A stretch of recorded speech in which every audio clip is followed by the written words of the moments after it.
Welcome to today's program entitled When Legal Claims Hit Close to Home, How to Avoid Serious Legal, Privacy, and Other Risks in the Employment of Nannies, Personal Assistants, Gardeners, and Other Domestic Workers. At this time, all participants are in a listen-only mode. For those of you who are logged into the web presentation, you are encouraged to submit questions throughout the conference by typing them into the Q&A box on the right-hand side of your screen. For those interested in obtaining CLE credit for this webinar, an attendance verification code will be read during the presentation that will be required on the CLE attendance affirmation form. Please write this code down as it will not be reread and is required for CLE credit. Copies of the webinar recording and materials along with the CLE attendance form will be distributed to attendees in the days following the webinar. On the next slide, you will see a legal disclaimer. And at this time, I would like to turn it over to Christian Rowley. Christian, please go ahead. Thank you very much, Kelly. This is Christian Rowley, as was mentioned. I'm a partner in the San Francisco office, and I also, in non-COVID times, work quite extensively in the Los Angeles office. With me is my colleague, Jen Mora, who will introduce her in a minute. I am an employment lawyer and have been for 27 years. I do both labor and traditional labor and employment in defense of litigation, class actions, and so forth. I've also, over the last 15 or 20 years, had a separate practice primarily representing high net worth individuals with regard to the employment of assistants, domestic staff, and other issues like that. So the genesis of this webinar is that Jen and I have been doing a large amount of this work for folks, and we've seen a real increase in the number of claims that are being made against individuals, both the higher net worth folks and celebrities, as well as, unfortunately, from time to time, more, for lack of a better word, ordinary people that may not otherwise be an obvious target for such litigation. So we wanted to kind of make this available to folks so they could see kind of what the risks are and how best to handle and manage it if you're hiring people to work for you in your home. So if we could go to the next slide. So again, these are the general areas we're going to talk about. First, I'll give a little more elaboration on why we're here, what the issues are, what's been coming up. We'll talk a bit about the classification issue. And what I mean by that is primarily, are you classifying these people as employees or as a contractor? Then we'll talk about leave benefits and other considerations. We'll have a discussion about how best to kind of paper or document the relationship with somebody, and then have some closing thoughts. We will have a time at the end for questions, hopefully around 10 minutes. We do have a hard stop at the top of the hour, so if we don't get to your question by the close of that time, feel free to put a question into the chat box, either then or frankly anytime throughout the presentation. Jen and I will see it, and if we have an opportunity to answer it either in the chat box or orally during the presentation, we will.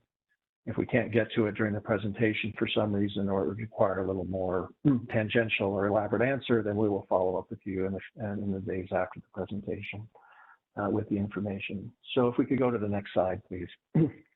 So again, the issue becomes, why are we here? Next slide. So as everybody knows, this issue of domestic workers is increasing. There's a lot of folks, particularly in terms with the advent of work from home, need additional assistance with family issues, with childcare and things like that. We're also seeing, just with the increase in the population, a huge growth in the number of domestic workers. As a result of that, we're starting to see more kind of laws and legislation being passed on a state and local level, kind of viewing families as employers. So in the old days, I think it was fairly safe for really anybody to be hiring people, safe in the sense that you're unlikely to get sued or have issues with your employee, where you hired somebody, for example, as an independent contractor, and you just paid them either cash, or maybe if you were a little more sophisticated or they worked for you more, you may have given them a 1099 tax form, but they weren't certainly employees in the sense of you were making employee deductions for them. You were following the employment laws as they're related to overtime and things like that. As I said, this issue, as the number of domestic workers has increased, and as there's been more public kind of focus on this issue, we've seen more claims. This is particularly true in California. California, as for those of you who are here know, has a very extreme regulatory environment as applies to employees. It's by far the most extensive and intrusive of any of the states in the country. I'm licensed to practice in 3 states and have actually handled matters in virtually every state.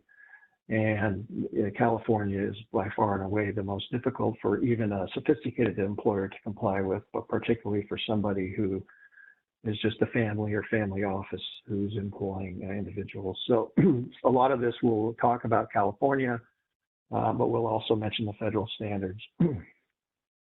We're also seeing situations where, again, this tends to apply more to folks who are high net worth people or may have some public role. But we're starting to see more issues as well where there's privacy concerns, where individuals who are in the home or may have access to information about the family or are blogging or are posting or are talking about things related to the family that is not something that the family's authorized or that you would want to be made public. So we'll talk a little bit about things you can do to kind of avoid those issues as well.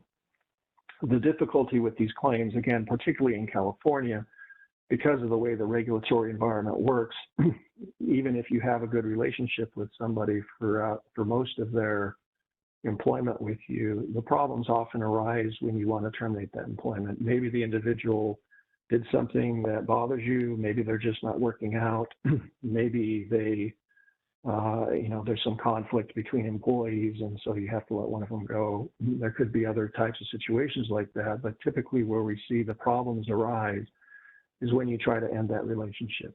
And when they end that relationship, they may go talk to a lawyer, they may know a lawyer, they may do some research on the internet and discover that they think they have a claim for example, you didn't pay them overtime properly, or you didn't give them meal and rest periods properly, or maybe you didn't document the relationship as is required to be documented. So even if they don't necessarily have some grounds to make a claim against you for how you terminated them, some of these other ancillary issues, if they're not done properly, can create quite a bit of leverage depending on the circumstance for the employee involved. So, 95% of the time it's not a problem, but what you really want to do is make sure that you're documenting these things. So for the 5% of the time that there is an issue, you don't end up, for lack of a better word, getting extorted to pay some money for some sort of situation where realistically there shouldn't have been any liability there. So those are the kind of the main issues and why we're talking about this, as I mentioned before. If we go to the next slide. So as I mentioned, there's also been a proliferation of state and local laws. We're not going to try to make you experts on all of these. Frankly, there's just so many of them, and it's very state specific. But California, of course, has the state laws, but there's also local laws. So if you're in San Francisco, or Emeryville, or Berkeley, or Los Angeles, or Oakland, or any number of other locations, there's not only a different minimum wage that would apply than the state, there's also some very specific requirements for those localities that may apply to you. So it's important to kind of look at where is the individual going to be working and what locality are they going to be working and what are the requirements that may apply to me here. Connecticut, fortunately, the state laws really only apply to families with 3 or more employees.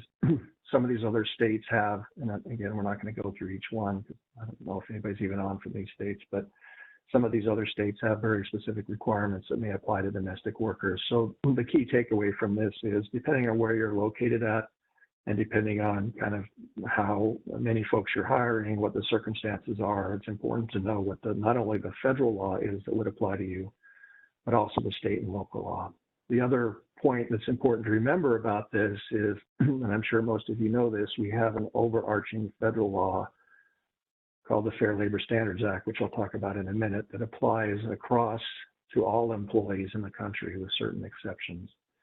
So that kind of sets the baseline. But specific states and localities can have more restrictive laws than that. And that's exactly what we have, for example, in both California and New York, and in a few other locations. And also then, even beyond the state, a locality, again, assuming it doesn't violate the state rule or the federal rule, can have an even more restrictive rule. And that's what we have for purposes of, for example, San Francisco. So you need to make sure that if you're doing it properly, you're complying with each of these 3 layers of laws. Next slide, please. So the first general thing I wanted to talk a little bit about was the classification issues. So the classification issues, again, we're talking about this issue, how do I employ somebody and what does this apply to? Are you saying that if I hire, for example, a gardener to come in once a week for 2 hours, I need to make that person an employee? Or if I, have a casual babysitter, I need to make that person an employee? The answer is, and this is with a lot of caveats, outside of California, you're perfectly fine to do that. Inside of California, you're probably perfectly fine, but it does depend a little bit on how often that person is coming in. So if you have a gardener coming to your house 5 hours or 10 hours a week, or you're an individual who may be a greater target because because of your public status or your wealth, then you may want to consult with counsel about that issue just to make sure. Because it does, with the advent of the law AB 5 that most of you heard of, the state did essentially try to eliminate all contractors in the state of California, with the exception of carve-outs that were specifically included. And those carve-outs are, each one was individually, for lack of a better word, begged for from the state and was put into those by the various lobbyists and so forth, and they're all very specific at the specific types of roles. There's not a specific carve-out for domestic workers in general, for example. And so theoretically, when you get above a certain kind of threshold of money that you're paying, and depending on the circumstances that you're employing the person, you really are at risk in California if you have anybody that's working a very significant amount of time directly for you, that you're not treating as an employee.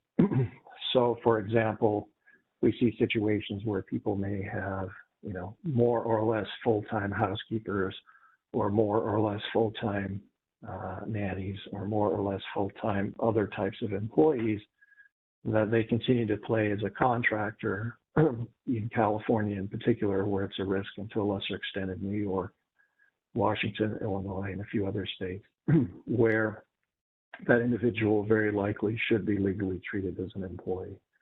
Now, again, it depends a little bit on the circumstances and what's happening, but with AB 5 kind of attempting to wipe out all contractors and the state becoming more focused on the issue, you are creating some risk for yourself depending on how you're doing that. So how does that play out? I'm going to focus again on California. If you have somebody, let's just take the easiest situation, you have somebody working full-time for you on your property as a housekeeper. If you've treated that person as a contractor, that leaves you exposed in a variety of ways. First of all, you're going to have issues and exposure with regard to wage and hour issues, which we'll talk about. Secondly, if the individual for some reason gets injured or hurt, you may not be entitled to workers' compensation coverage for that person, which really limits your liability. They may still be covered under your home's general liability policy, but that would be an issue you'd have to look at on the policy, and it may not be covered. Then you can also have problems if you let them go or they leave or whatever, and they have to, they go in and they claim unemployment. And then the state gets involved, and they may seek to get information from you and audit you to determine whether you are making the proper payroll deductions or not. So again, that's what can happen in California. It can happen in other states similarly as well, but the risk, for a lot of reasons we won't go into, is much less in other states. It still would be very strongly behoove you, particularly again if you're more likely to be a target in other states, that you are properly classifying your household employees. So if we could go to the next slide. So again, we've got a host of federal laws that may apply to employees in general, and a number of these do apply to domestic employees. The first would be the Fair Labor Standards Act. Generally speaking, under the Fair Labor Standards Act, with certain exceptions, which we'll touch on briefly, again, they're very complicated, so we're not going to try in the 1 hour to make you an expert on it, but with certain exceptions under the Fair Labor Standards Act, a live-out domestic worker, that is somebody who doesn't live on your premises more or less full-time, and this is again, I'm condensing a lot of the rules here, but that doesn't live on your premises more or less full time, is subject to federal minimum wage standards and is subject to the federal overtime laws, no matter what state you're in. So that would mean over 40 hours in a week, they would be entitled to overtime pay. They'd be entitled to be paid for all hours they work, and there are other Fair Labor Standards Act requirements that would apply. There is an exception under the Fair Labor Standards Act for live-in domestic workers, and there are certain requirements that apply to those live-in domestic workers that could exempt them from the application of overtime. Again, without going into all the details, you really would need to consult with the council to see when those live-in domestic workers would qualify for live-in status. For example, if they're only at your home 3 days a week or 4 days a week, depending on what the requirements are, they may or may not be. There's also certain other FLSA requirements that may apply, again, on a federal basis. So for anybody in California, I'm just giving the federal information here. A lot of this is going to be different for California. It's also going to be different for New York. And Jen will talk about that in a minute. But for purposes of federal law, if you're in some of the other states, Colorado, Utah, Arizona, Nevada, places like that, there would be an exception for live-in workers from things like the overtime. There are also ways that you can take credit for the housing. You can take credit for food. It's often a small amount of money, so people don't typically do that, but there are other possibilities under the FLSA. There is an exception altogether from the Fair Labor Standards Act for companionship services. Without going into tremendous detail, what companionship services would be someone who's responsible for basically being a companion for an elderly or disabled person. That does not mean providing care. So it does not mean medical care. Somebody whose primary duty is a nurse or otherwise provide medical care would not fall within that FLSA exemption. They may fall at the federal level outside of California, and exemptions, for example, nurses in most states could be an exempt employee. When I say exempt, I mean that the federal overtime law wouldn't apply to them. And California nurses cannot be exempt, but except with certain exceptions. But the bottom line is, if you're going to hire somebody to be a companion for somebody, you should talk to a lawyer, because there may be some exceptions under federal law, depending on what state you're in, for how that person can be paid. So what does it mean if somebody's being paid as an hourly or non-exempt employee? What that means is basically you're paying that person for every hour that they work, plus you're paying them overtime under federal law for more than 40 hours in a week. The rules, which Jen is going to talk about in California, are a little bit different because there's a daily overtime rule there. Questions I often get are, does that mean I can just pay the person hypothetically $50,000 a year? Can I just pay my gardener $50,000 a year and be done with it and not have to worry about it? Because that's certainly more than the minimum wage that he would receive or she would receive if I were paying them hourly. So is that okay? And the answer is that's not okay to do it that way. There may be ways to work around it, particularly outside of California, in terms of how you pay them. There could be fixed sum ways to pay them and things like that. But that is more complicated. The bottom line being, the easiest and most straightforward way outside of California is to pay hourly and have people record their time. And in fact, that's legally required in most cases.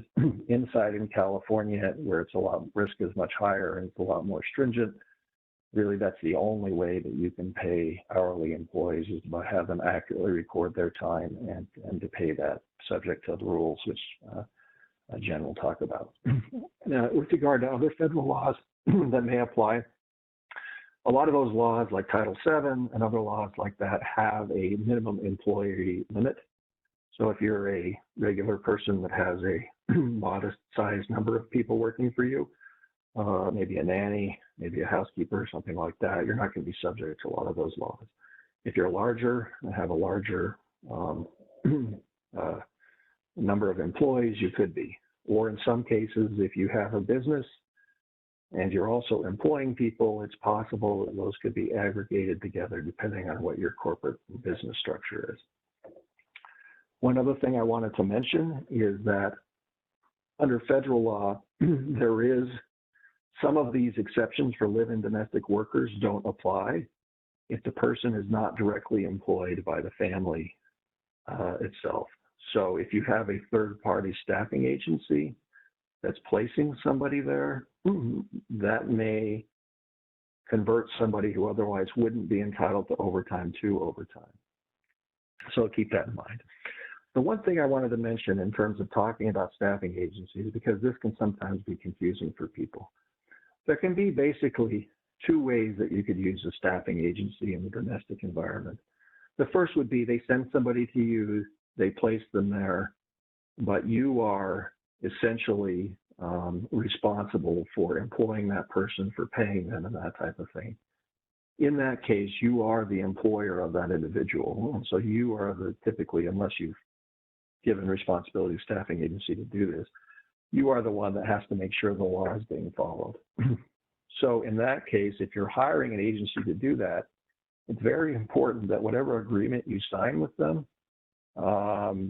if you're expecting them to do any part of your job as the employer, that your agreement says that if they don't do that job right, they're going to defend you if something happens. And that brings us to the second way that you can employ somebody through an agency, and that would be where they remain an employee of the agency. So the agency is the one that's responsible for paying them right. The agency is the one that has to make sure the laws are complied with and so forth. And again, in that case, the same situation. It's important for you to be very clear in your agreement with the agency that, look, if this person comes after me for something, you guys are going to defend me, you folks are going to defend me from this claim, and you're the ones that are going to be liable if you did something wrong. So you should look at whatever agreement they put in front of you to sign and make sure that language is in there. Next slide, please. All right, so with that, I'll pass it off to Ms. Mora to introduce herself and to kind of take it from here. Jen? Thanks, Christian. And if we can move to the next slide.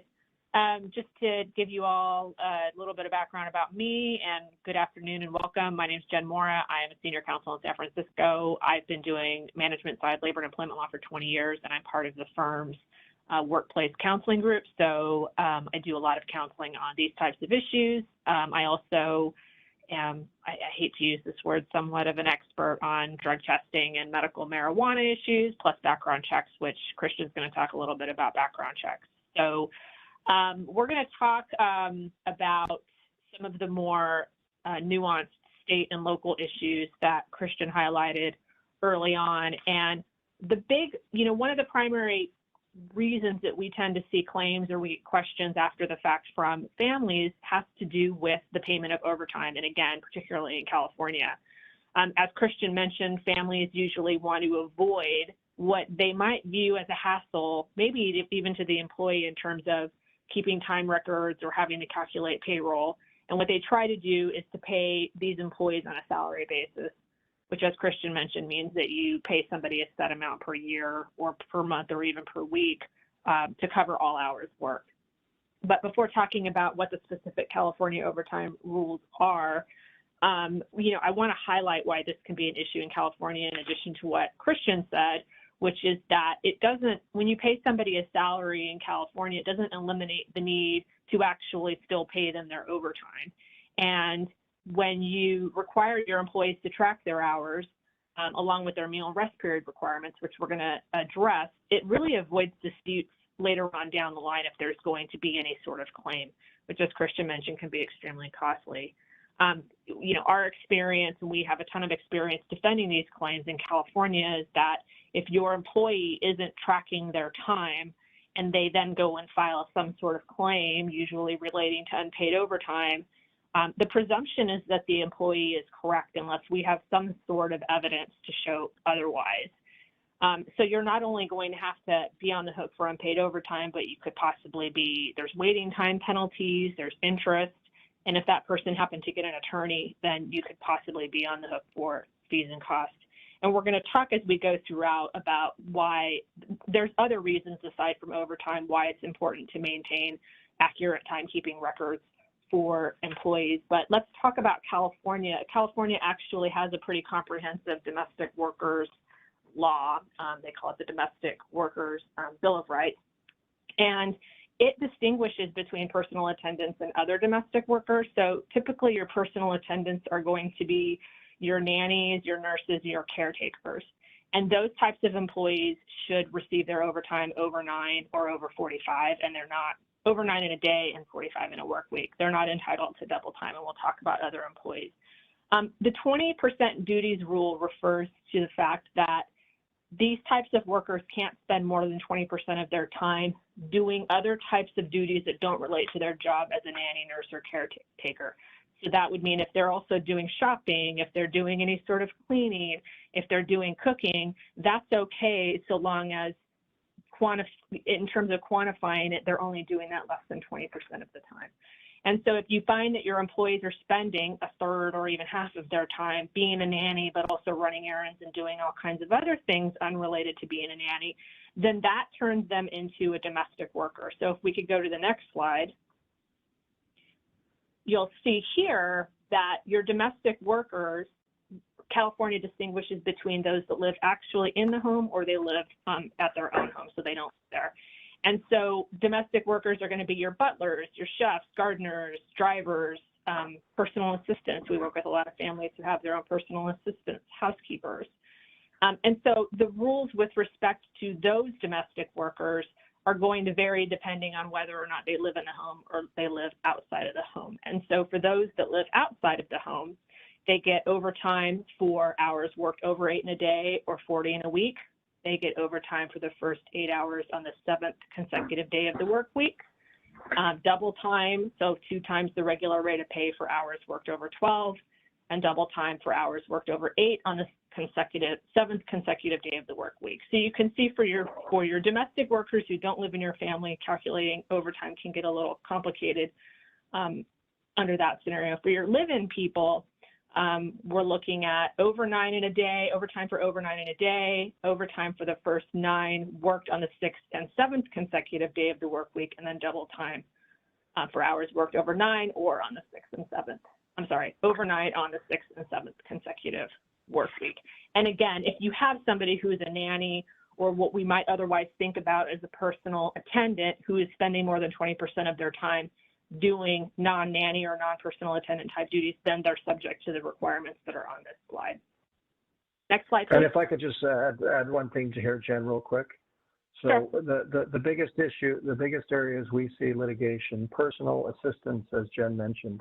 If you talk to almost any celebrity, they have personal assistants, and they typically pay them very well, but they do a variety of different things, but they're all, with very little exception, paid on a salary basis. And so the answer we often hear is, well, look, I'm paying them a lot of money. They like it. They want to do it. They don't want to be paid hourly. They don't want to keep track of their hours. It's impossible for me to do that. There's all these rules. We can't do that. And I'm paying them so much money. What's the issue here? The problem is, for purposes of litigation, none of that matters. And what it really does is if you're paying somebody, let's say hypothetically $150,000 a year to be a personal assistant, then that sets the baseline for their overtime. So if they're expected to work 2,000 hours and they're paying them $150,000 an hour, I think that's $75 an hour. So their overtime rate for every extra hour is going to be 1.5 times that. So it doesn't, if anything, the bigger the wage, the greater the risk that you face. So it is important to make sure that you're kind of managing that properly. Christian, next slide, please.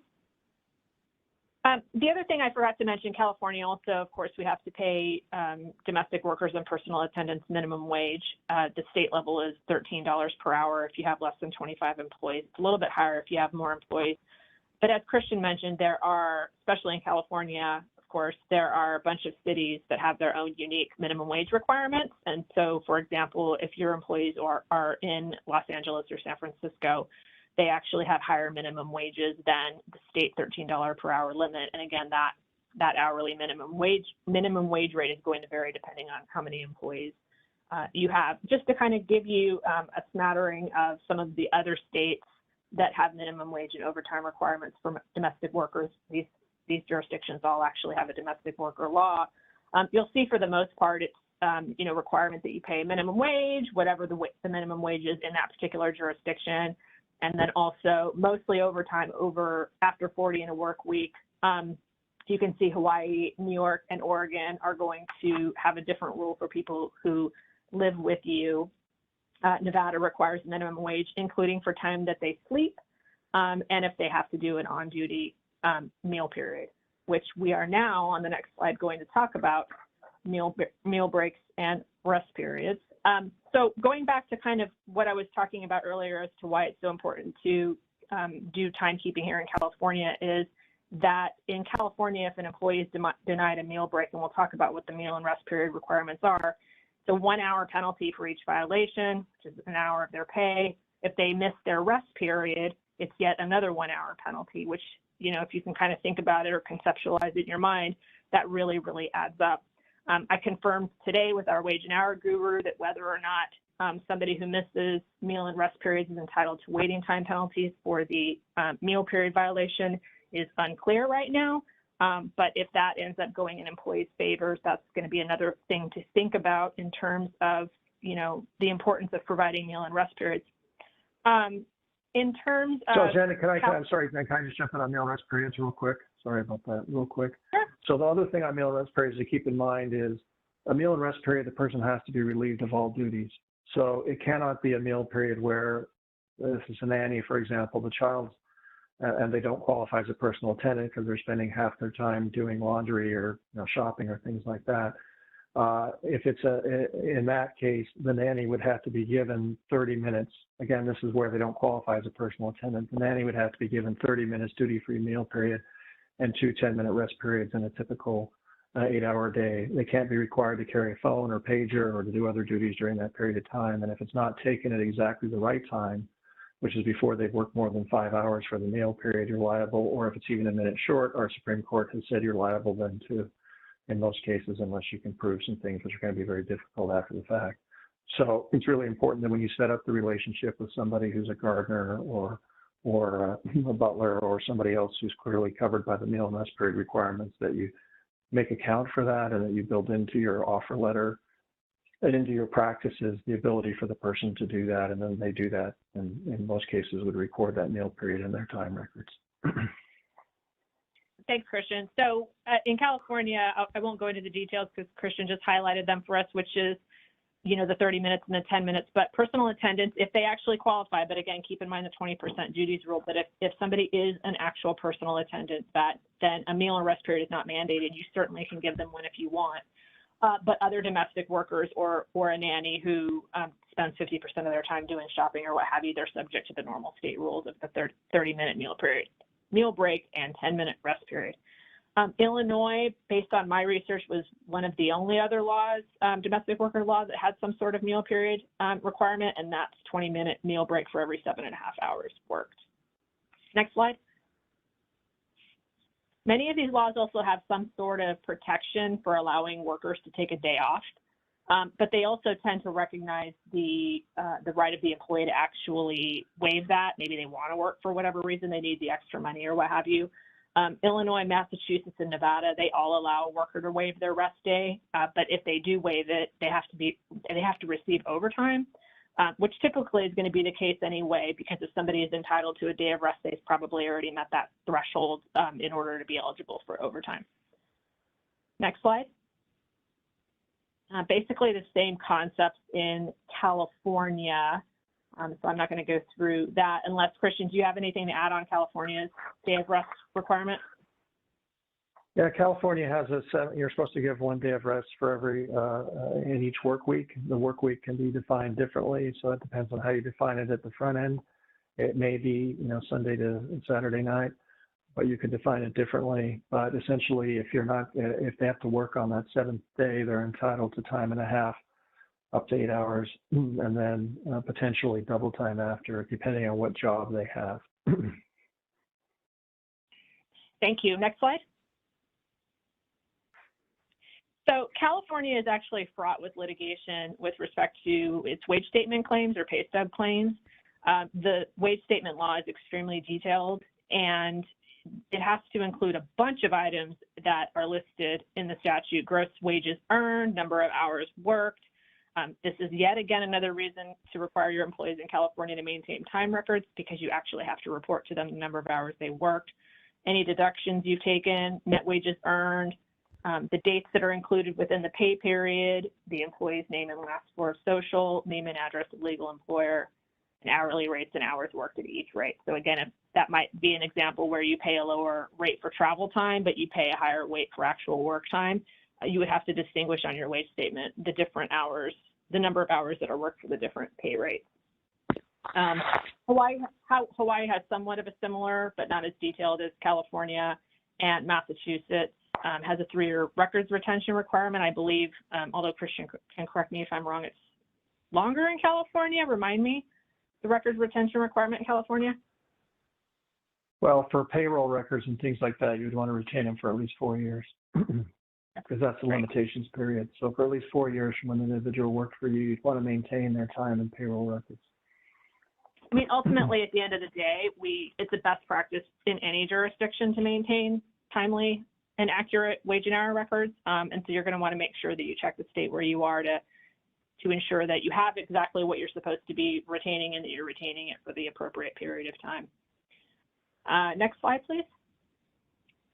So, what can you do to mitigate your risk in terms of overall wage and hour issues? Again, we can't stress it enough, the importance of having proper timekeeping and final pay practices. In terms of final pay practices, we'll focus again in California. Employees have to receive their final paycheck upon termination of employment. So if you know you're going to fire somebody or let somebody go, you have to make sure that they're paid for everything that they're due on that last day. So you're going to want to make sure you're doing that in California, but also if you're in any other state, find out what the final pay practices are. One of the things that we didn't talk about is time spent traveling. I think I just mentioned it in passing. But a lot of questions come up for us. For example, if you have your nanny traveling with you, what amount of time is compensable and what is not. In California, travel time is compensable, and so the way to possibly keep that cost down is to pay them maybe a travel rate.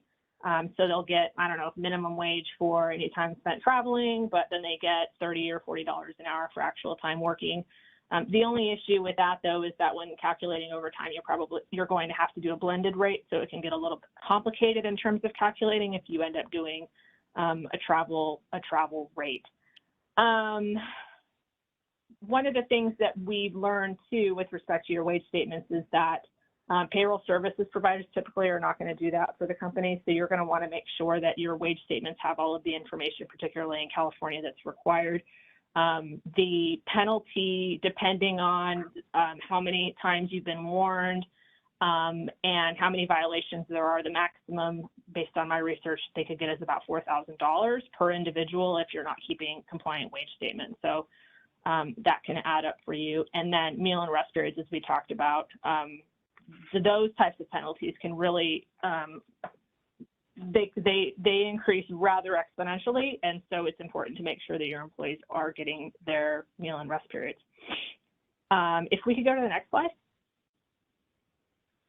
So there's a lot of information on wage and hour, but we have some other things that we need to consider for personal attendance and domestic workers. Let's go to the next slide.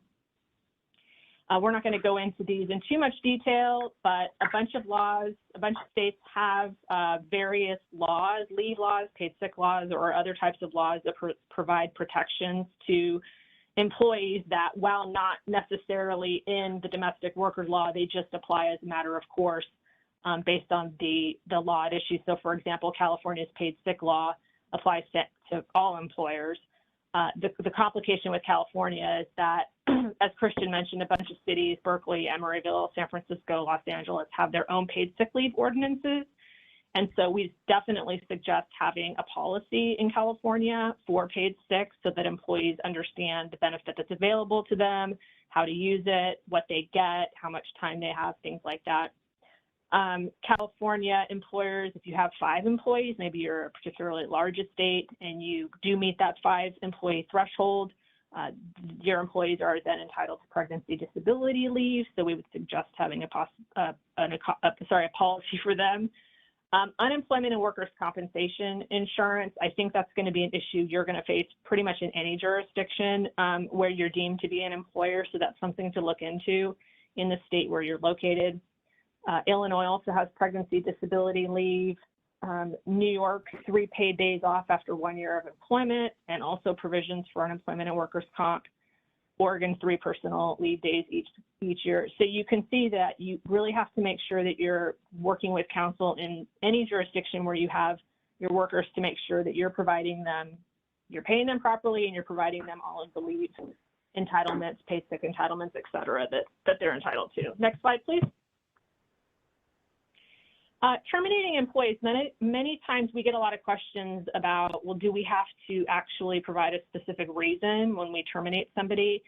Generally, no. You can see from the slide, Nevada actually says that we do have to provide some sort of a written notice. What the content of that notice is isn't entirely clear, but that's really going to also depend on the actual situation. If it's something somewhat, benign like attendance issues, I suppose you could put something like that, but it could be something a little bit more complicated, and you might not want that documented in writing. So when you're terminating an employee, you might want to work with your attorney to figure out what specifically you should say in terms of messaging when you're ending that relationship.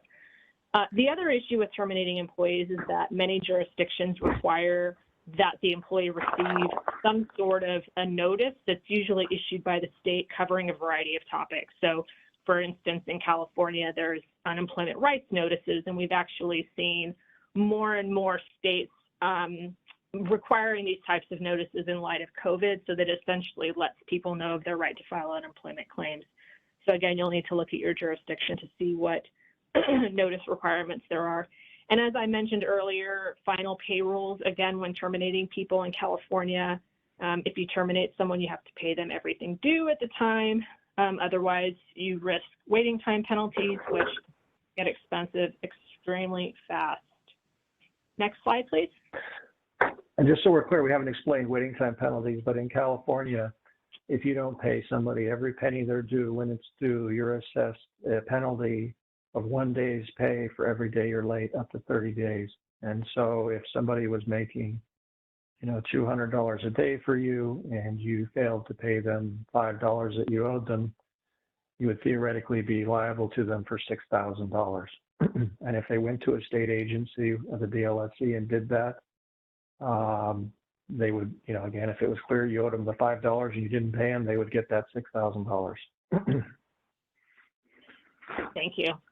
Okay, lastly, before I turn it back over to Christian to talk about some privacy and other issues, more of these jurisdictions are, as Christian mentioned, some of the federal anti-discrimination or anti-harassment statutes probably aren't going to apply because of the coverage requirements, but these domestic worker laws are actually including anti-harassment and anti-discrimination provisions directly in their laws. And so, let's be clear, we're certainly not suggesting that if a particular state doesn't prohibit harassment or discrimination, we should be discriminating or harassing. That's not what we're saying. But in these particular jurisdictions, you're going to want to make sure that you're developing a policy and you're explaining to your employees what you're going to do and how they can raise complaints. They need to know that if they're being discriminated against or harassed by anybody in the home, or even visitors, maybe you have vendors or other family members coming into your home, they need to know who to complain to. They need to know what you're going to do about it. And if your family is particularly small, such that maybe everybody in the home becomes kind of a witness to the investigation, if there's an allegation of harassment, you're probably going to have to engage with an outside investigator to come in and look into the issue. So just consider, if you're employing people, particularly in these jurisdictions, whether it makes sense to have in place, and it can be a short form policy, but at least letting your workers know how important it is, and that you prohibit it and you take it seriously, and you'll do something about it if they raise any issues with you. Next slide, and I'll turn it over to Christian to talk about privacy and some other considerations for protecting your household. Thanks. Yeah, and I just wanted to mention one thing. We've talked a lot about all the bad things that can go wrong, and these are definitely all issues that can arise. Some of this is based on scale and the visibility and wealth of the individual involved, right? So the likelihood, if you've got one nanny, that they're going to have harassment or discrimination claims is much lower than if you're somebody who's more well-known or you have a large household staff. there are certain, so that's not to say you shouldn't, be aware of it and comply with it all, but there are certain things that you absolutely need to do no matter how big you are, and those include the wage and hour issues and some of the other issues we're going to talk about documenting the relationship. Some of these other issues are important, and you need to keep them in mind, and you need to deal with them if they arise, but you shouldn't be losing sleep over it if you've got a housekeeper who works at your house 30 hours a week. Your risk of a discrimination lawsuit is less in that case, not zero, but it's definitely, a bit less. So we can go to the next slide. So again, a big issue is privacy. How do I keep my family private? How do I keep, photographs of the family off the Instagram or Facebook if I don't want them on there? How do I, keep people from leaving my employ? And if I'm somebody of note, writing a book about allegedly what a bad person I was as their employer. And so there's a few things you can do. First thing you can do is a good background check. As Jen can talk about, and I've done employment law for 27 years. In most cases, not all cases, but in many cases where we have issues as a result of a bad hiring decision, where if the individual had looked a little more at it or had recognized and not disregarded certain red flags that were there, or kind of tried to rationalize them, for lack of a better word, the issue never would have arisen. So, the first thing is consider background checks. And Jen is the firm expert, one of two firm experts on background checks. She knows everything about them. And it's a very complicated issue of what you get, what information you're getting. So just don't do it on your own, but you should get legal advice from someone like Jen if you're going to do background checks, but they're very helpful. The second thing you can do, obviously, is, this isn't on the slide, but when you're interviewing somebody for the position, check their references, see what they say, and also look and see, are there red flags? And if there are red flags, unless there's a very good explanation, you might want to, not disregard those. So the red flags that we often see are people who've moved around a lot, right? Somebody who's had multiple jobs in a relatively short period of time. Often when we're in litigation, the person who's suing is a person like that. So, do a little bit of your due diligence within the limits of the law. The next thing you can do is a very strongly worded and carefully crafted confidentiality agreement. And it's important that you get legal advice for that. They have various things you can get off the web. Almost none of them that I have seen are actually legally compliant in California. And because there are certain rules and laws that would apply to these confidentiality agreements. And you also don't want to make it seem like you're trying to prevent people from, for example, reporting criminal behavior or something like that. So it's important that you have a good confidentiality agreement, but that it's been vetted. The next important thing that we typically do for folks, again, and particularly for people who are at higher risk, is to have an arbitration agreement. In 49 states but California, these are essentially always enforceable with limited exceptions. California has a strong bias against arbitration agreements. So it's very important that any arbitration agreement used in California follows certain rules that I won't get into here, but do not use an arbitration agreement from a different state in California. And if you're going to use it in California, you need to understand how to present that, how to document it, and how to paper it. The other thing to look at are things like insurance. So if they're going to be driving your vehicle, make sure you talk to your broker and make sure you're covered. If they're going to be in your house, you obviously try to get workers' compensation coverage for them. If they're an employee, you also may want to check with your general liability to see if you've got additional coverage there. Other things we occasionally see for very high net worth people or people who have homes where the individual may have access to art or other items of value would be a bonding of the employee. So in a bonding process is where a bonding agency does a deeper dive into their background, then issues a bond essentially guaranteeing their good behavior. That's rare, but it is a possibility that you can do. Next slide. So one of the critical things you do, and I'm going to speed up a little because I want to leave some time for questions, but one of the critical things you want to do is have an offer letter that outlines the key terms. The offer letter needs to explain their status as an at-will employee. And what that means is that they can quit anytime without notice and without a good reason. And you can fire them anytime without notice and without a good reason. So you need to make very clear that they're at-will relationships. Often we see situations where it's not been documented, the person's worked in the home or for the family or for whomever for a long time, and they come and say, you know what, so-and-so promised me that I was going to work for them forever, and then they have a grounds to claim that they have a contract of employment where they can only be fired if they did something wrong and they didn't do anything wrong. So it's very important for you to have an offer letter that outlines those key terms. In California, that offer letter also should outline issues, some of the issues that we talked about. And depending on how large you are, depending on how many employees you have, you may want to set out meal and rest period rules, expense rules, other types of things like that in the offer letter. You may not, but it should have the key elements of the relationship, including whether the person is an hourly employee, and essentially, with almost no exceptions, anybody who works for you in the home is an hourly employee by law.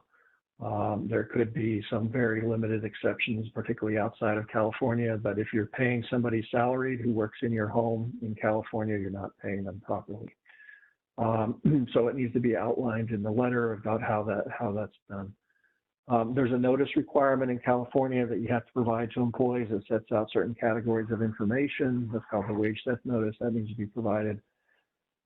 In Massachusetts, where I'm also admitted to practice, you have to have a written employment agreement that gives out certain types of information. Nevada and New York have similar policies, so you need to look at the jurisdiction. And there are other policies in other states. This is not a comprehensive list. Next slide. So I mentioned some of these already, but to quickly go through it again, again, if you have people in your home, you should take a look at your general liability policy, use of vehicles. One of the other issues that comes up sometimes, if you have security cameras in your home, it's a good practice to have that set out in either a policy or in the offer letter. They may be viewed on security cameras, but also make sure that all of your systems are secure. So when somebody's in your home for a long period of time, either intentionally or unintentionally, they may end up having access to your passwords, to your computers, to your video, to things like that. And so you need to kind of have a plan as to what to do if somebody exits, how to ensure that those remain safe, as well as things like bank books and things like that. So you should kind of think about it before you bring somebody into your home. You know, how am I going to give them access to this portion of my home, my video or whatever it is? And if I do, how am I going to take that away if they leave? I've had situations where people use their Gmail address for work-related activities, and that's a Gmail address that they opened, for example, the personal assistant, but it's all work-related activities related to the principal. Well, when that personal assistant leaves and takes their Gmail address, if that principal wants to get all those emails back, it can be very difficult. So or impossible. So those are issues that you need to think about when you're kind of setting it up and how you're doing it. Again, particularly if you're someone who, because of your station or wealth, you're going to be more at risk. You need to maintain control over photographs, videos, images. You need to think about health screening. So this has been a big issue with COVID. We get a lot of questions about, can I require COVID testing in my home?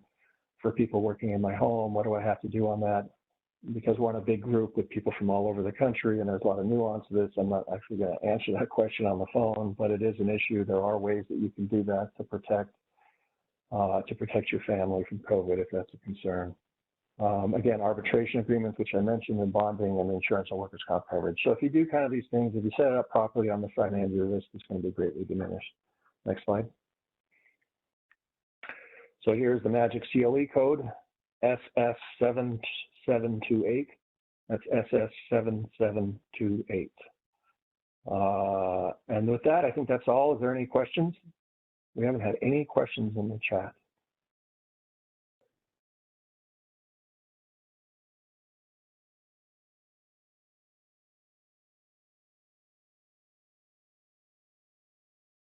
Well, I'm still not seeing any questions. So Kelly, unless I'm missing something, it looks like we don't have any questions, which is, I think, a first for me on this. Jen, anything to add? No, I thought that was fantastic. I can add on the background check and drug testing issue that there are some technical requirements you do have to follow in a bunch of jurisdictions. So as Christian mentioned, while you can do it, you just have to jump through a couple of hoops. And we A lot of the background check companies out there are very, very large and typically service larger corporations, but we do have some recommendations for smaller companies that actually specialize in helping families with respect to background checks. Someone has asked about au pairs on visas.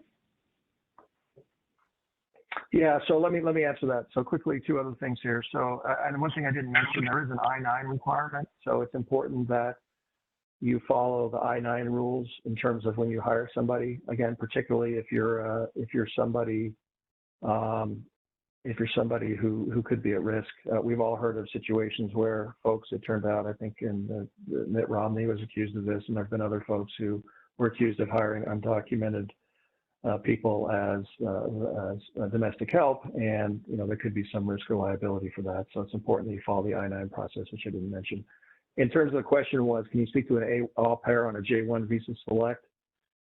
Honestly, I don't know the answer to that. We have a vast and large immigration department, and I see the person who sent the question, and we'll follow up and let you know what the answer to that. I just am not. I know generally what the various visas are, but it's all the requirements for each one. I can't tell you that. We have another question. Under federal law, do you need to treat a weekly cleaner as an employee? You probably don't need to treat a weekly cleaner as an employee under federal law. And if by weekly cleaner, you mean they're coming in once a week for a few hours a day, probably not. Again, if you're in California, it becomes a little closer call, and you probably want to talk to somebody outside of California. And under federal law in general, an occasional cleaner at your house probably doesn't need to be treated as an employee. There's actually exceptions too in the tax code for what you have to report as income, depending on how much you're paying to them. Well, we haven't really gotten into that. If you're paying a lot to house cleaners and you're paying them directly, there could be some tax issues that you have to consider there. So you should think about that. And somebody wants me to repeat the code. So it's, oh, they already sent it back to him. Thank you, Kelly. Any other questions?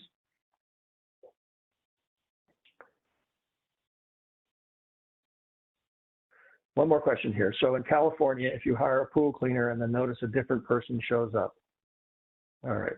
Well, again, a pool cleaner is, you depending on how you hired that pool cleaner, if they're coming once or twice a month, or even once a week for an hour or two, could they be a contractor? They may be able to be a contractor. If you're hiring them, particularly if you're hiring them through a business, again, it depends on how much you're paying them and what the relationship is. If you have an employee who is a pool cleaner that's working enough for you that, and you've received advice to make them an employee, and somebody else shows up, then you probably should talk to your original pool cleaner, figure out why that was. I mean, one-off time, you're probably not going to get sued for that, obviously, but if it's a continuing issue, then that's something you would want to address. Typically, I would think most things like pool cleaners, housekeepers, you're contracting with a company or something that hopefully is properly employing the people. Again, the code is S as in Sierra, S as in Sierra, 7228. I'm sorry, 7728. One more time. S 7728. All right, and with that, with no more questions, we'll go. Just want to mention one other thing.